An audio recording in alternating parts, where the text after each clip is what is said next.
Hello, Black women. I have a song stuck in my head, so if you hear me humming, I apologize. I'm going to try to stop, but it's taken over.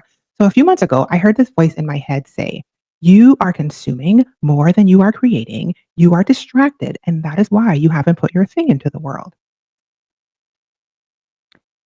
And as expected, I was gathered all the way up. Okay, so I've come out here to gather you guys up as well. So today, let's talk about more creating and less consuming. And before you click away and you're just like, I'm not an artist, Rashni. I'm not a creative. I don't create like that. Slow down, sis. Slow down. Let me explain to you why this applies to you too. I'm talking about the type of creating that means participating in your own life, right? Writing instead of scrolling, speaking instead of shrinking, building instead of binge watching, choosing and doing instead of waiting and postponing. So, this conversation is about learning to move away from the idea of constantly being in gather mode and absorbing everybody else's wisdom to trusting and embodying your own. Yeah. So, if you're like many Black women, we have spent years gathering, years learning, years studying, and therefore years consuming.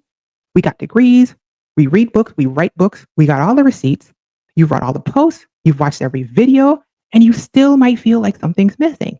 And it's not because you're lazy or broken. I've talked to you guys about this. It's because we've been conditioned to consume more than we create. So that's what I want to talk about. If you are new here, hello, my name is Reshni Cope, also known as Glamazini. I am a certified life coach and a content creator, and I help Black women heal, amplify their gifts, and build lives they love that love them back. Okay. So now let's talk about why we are conditioned to overconsume. From the time most of us are little, we are trained to look outside of ourselves for the answers. With that training comes the idea that we have to distrust what's happening on the inside of us. Yeah. We are told that somebody else knows what's best, that somebody else has the blueprint, that there are rules and regulations that we have to follow. And therefore, everything we're feeling on the inside of ourselves is wrong. And somebody else's voice carries more authority than our own. What happens there is we begin to learn to silence our own instincts, to second guess our insights, our thoughts, and our actual feelings in our bodies. We stop following our curiosity because we're told it looks silly, right? And now we feel unsafe because being quote unquote wrong has a meaning that's been given to us from an external source. So we start to believe that things like our imagination is childish and that our intuition is unreliable because when we feel a certain thing like unsafe, people are telling us that we are safe. And if we want to cry, people are telling us that we can't cry. And we start to just think that that whole thing is unreliable and that our body signals are unreliable. So you could be feeling tightening in your chest, fluttering in your stomach, a chill up your spine, and somebody tells you, often a well meaning adult, to disconnect from that feeling. And now those feelings don't mean anything to us. So over time, we learn to disconnect from our signals and we leave our entire body as a indicator of anything to us. And we start to live intellectually from the neck up. So that looks like analyzing, overthinking, intellectualizing, and trying to logic our way into safety because we no longer can trust our perceptive and intuitive messaging. I know that sucks, but that's the truth. We chase our knowledge instead of noticing truths that we know. And that conditioning teaches us over time to seek safety through information instead of intuition and connection. We're seeking safety through the information. It teaches us to trust external validation more than internal knowing, because when you are told to disconnect from your internal knowing as a child, it becomes a foundational thing. You don't trust you. And it teaches us to treat our internal wisdom as something that we have to earn from outside of us, get from other people, and not something that is already living inside of us as a connection to the divine that we can trust and sit in with peace. And here's the thing. Your nervous system is one of the most intelligent parts of you. I personally am beginning to believe that the nervous system is how our spirit interfaces with our soul and our body.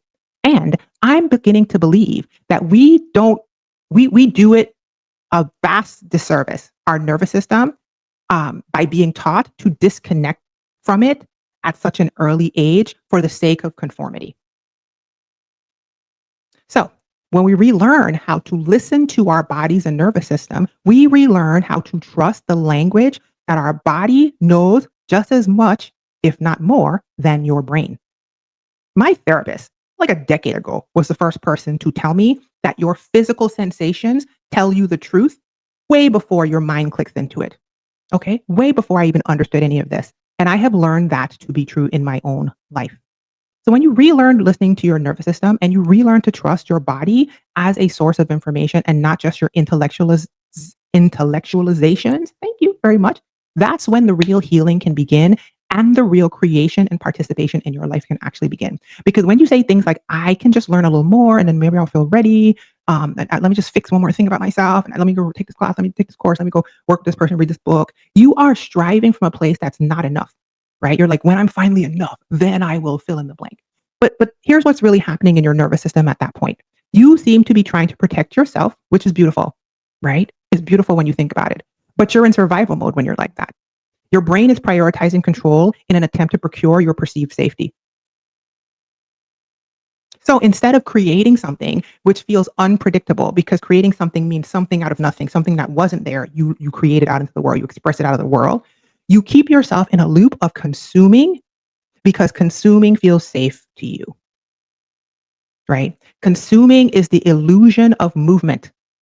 Learning constantly is an illusion of movement through control, right?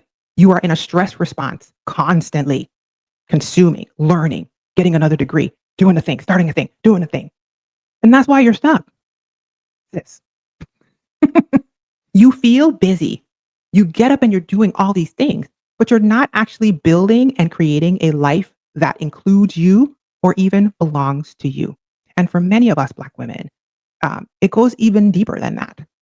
We inherit generations of survival conditioning. Like we are in survival mode, and generationally, we were modeled people who were also in survival mode giving us advice. And so it's like generational survival conditioning where we're being told that our worth and our safety, right, and our belonging and connection depends on how well we can perform and produce and conform and endure. Okay, struggle, hustle, up the rough side. So even when you have brilliant moments that are internally divinely aligned, they get filtered through somebody else's limited expectations. We learn to hush ourselves, to mute our intuition, to mute our knowing so that we can fit in and so that we can sacrificially serve other people. We've been taught that to get safety, which is a primary need, we get it through producing, enduring, and performing. And that you have to earn everything else, like rest. You have to earn your joy. You have to earn validation through proving and producing yourself. Everything comes from the outside in. So even when we go to learn something new, to consume more content, to read a book, to take a course, to take a class, to sign up for another degree, to this, to that, or the other, right? We're learning from a place of performing, producing, enduring, trying to prove ourselves, our worth in a system that says it'll keep us safe. So let me say this again. Even when you are learning, it becomes another form of performance, proving yourself. You're not, you're out here trying to do everything right. Right. Yeah. Because you've been told there's a right and a wrong, right? You're trying to heal right. I've been doing the healing right. Um, I told you one time there was years ago, there was a online friend of mine who was beginning her meditation journey. And I think she got one meditation session in, and then she told me that she was not going to do it anymore. And I said, why? What happened? And she said, well, I sat down to meditate. And when I was meditating, I burst out crying. And she said that's wrong. So I'm not going to do it anymore. Now, mind you, this woman's mother had just passed away. But because she thought she was doing it wrong, she just abandoned it entirely. Right. So to become the perfect version of ourselves is the goal before we actually think we can show up in our lives. And because we never hit the goal, we never show up. But healing is not a performance, boo boo, right? Learning without living is just another form of you hiding. It's a distraction. It's self betrayal. It's so you can tell people about what you intend to do one day, but you never do it. I love you. Let's hydrate. Okay. I know it's a lot, but listen, I'm trying to get us free. All right. I don't want you to be chock full of information and you never get to experience any of it in your life. So let's talk about the brain because that's part of my favorite thing. Nerdy time. Okay. When you are constantly taking information, your brain lives in what I'm going to call gather mode. Go out and get, right? That's when the sympathetic nervous system is activated. And your sympathetic nervous system is when you're in go mode. It's the stress response. It's the fix something response. It's the move. I feel threatened. I'm in danger response, right? So you keep scanning for danger. You keep trying to find safety. You keep trying to find control through information. You keep looking for more information to solve the problem. You're going to solve the problems in your life, fix something with all the information that you gather and the next degree you're going to get, right? Meanwhile, the part of your brain that actually helps you imagine and plan and create, which is your prefrontal cortex, right? It's responsible for your executive functioning. That part of your brain can never fully come online when you are in gather mode constantly because you are persistently in a stress state and overstimulated. So you keep filling your head, but starving your focus. And the wild thing is, your system, my system, our system can get addicted to that overstimulation. And then it begins to mistake that chaos, internal chaos, for connection. And if I'm being honest, it starts to draw other chaotic, energetic beings towards you. Okay, ask me how I know. So your body is literally beginning to crave the next hit of more. I got to learn more. I got to go more. I got to fix more. I need more information, more, more, more. And then I'll be enough. And then I'll have it. And then I'll be worthy. Yeah. That's why even sometimes after a weekend of rest, a lot of us feel restless. That's why you can open your phone every 5 minutes, even if you say you don't need to and you don't want to.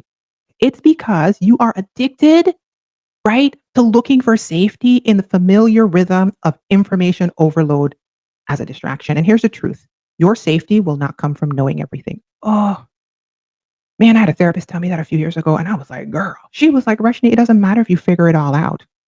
That doesn't make you safe. And I was like, what do you mean? What do you mean? The whole thing is a puzzle I'm trying to solve, me included. I need to be fixed. I'm broken. I need to be fixed. And when I figure this out and that out and me out and them out, everything will be fine. And I'll just skip off into oblivion. But your safety, sis, let me hold your hand like the people on TikTok say. I'm gonna hold your hand when I say this. Your safety will not come from knowing everything. Your safety comes from, you ready for this? Being present in what you already know and who you already are. Because you, my friend, are enough right now. Mhm. So here's something that I've learned about creative energy in my own life, right? If you don't use creative energy, it doesn't go away. It doesn't go away. When creative energy has nowhere to go, it stagnates. It turns into things like anxiety, like comparison, like depression, or you become a chaos monster in other people's lives, right? You are still a creator, but now you are creating dysfunction, foolishness in your own life and in the lives of other people. Because energy that is meant to move and be expressed on things like your choices and your words and your action and your joy in your life starts eating itself alive when it's trapped inside of you, unaccessed, unexpressed, unused. I know. And that's why you guys are constantly hearing me say that expression is the opposite of depression, because I don't just mean like painting. I'm not meaning artistic expression. Although, yes, that too. Please sing, dance, paint, decorate, draw, play, do a cartwheel. All of that moves your creative energy. But I'm talking about bigger than that, higher level. I'm saying expression in every form. So, like, emotional expression would be like letting yourself say what you really want to say without editing yourself. My God, I had that happen yesterday. And it feels so wonderful. Even if somebody is coming against you when you are saying your actual truth, you're sitting in this peace knowing that you have expressed yourself and you won't let it stagnate. Physical expression can look like stretching, dancing, walking, breathing, right? Moving your body in some way, shape, or form.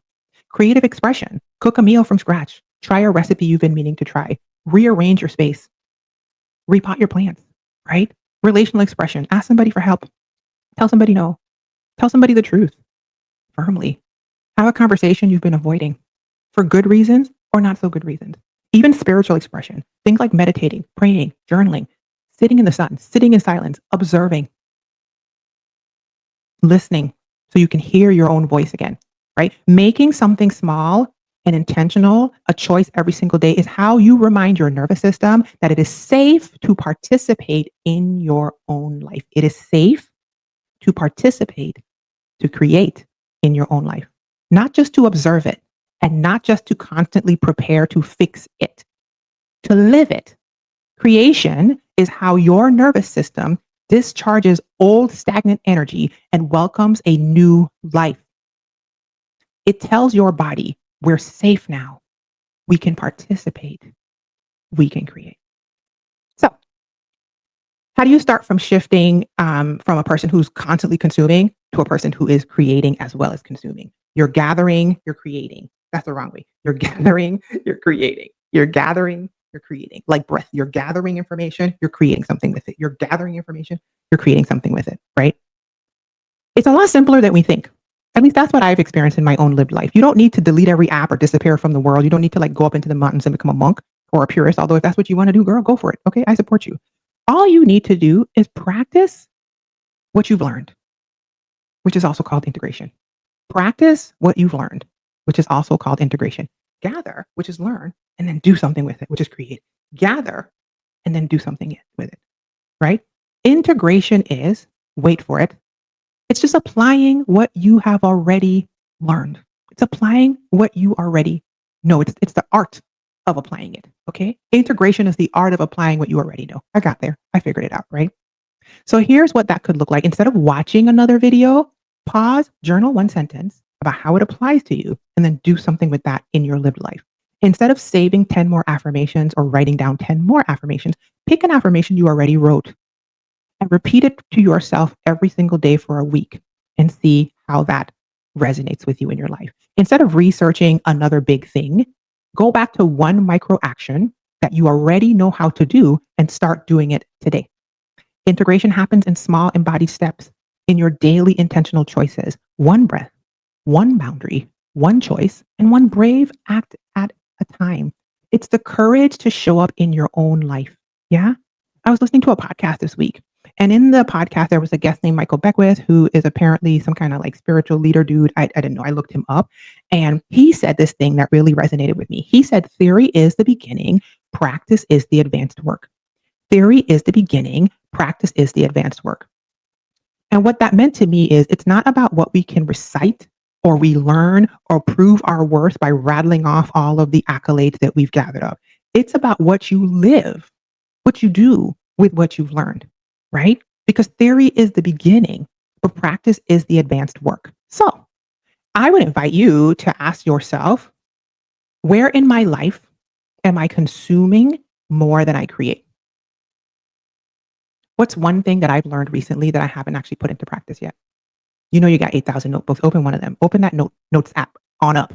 Okay. That task list where you keep all the goodies, the bookmark. Go see what you bookmarked, right? And then ask yourself, what would it look like if I lived this thing out instead of just knowing it and storing it up like an information hoarder? Love you. I love you. Okay. Okay. Okay. If you're brave enough, if you have the courage, go ahead and drop your answer in the comments. I would love to hear what you are going to create next in your life. Yeah, I would love that.